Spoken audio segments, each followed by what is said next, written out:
Сәлем достар, бүгін біздің дайындайтынымыз ең дәмді блинчик. Ол үшін бізге 1 литр сүт, 3 жұмыртқа, сұйық май, ұн және шекер және де ас содасы қажет. Ең алдымен жұмыртқамызбен құмшекерімізді жақсылап араластырып аламыз.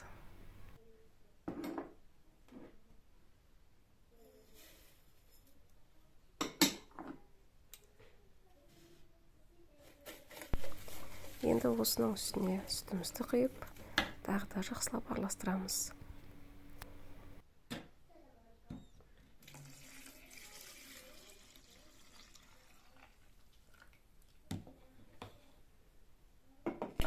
Енді сүтімізді араластырып болғаннан кейін, ұнымызды жаймен салып араластырамыз.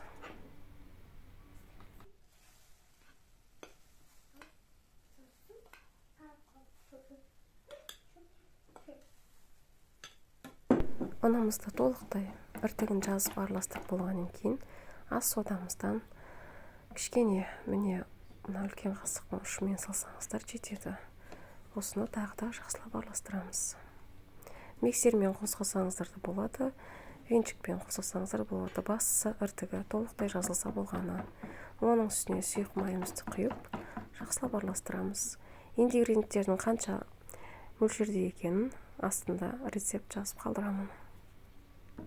Енді қызып тұрған тапамыз өте сапалы болғаны, өте маңызды.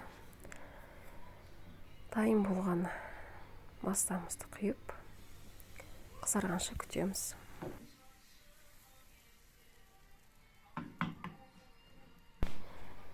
Асты піскеннен кейін аударып, үстін пісіріп аламыз.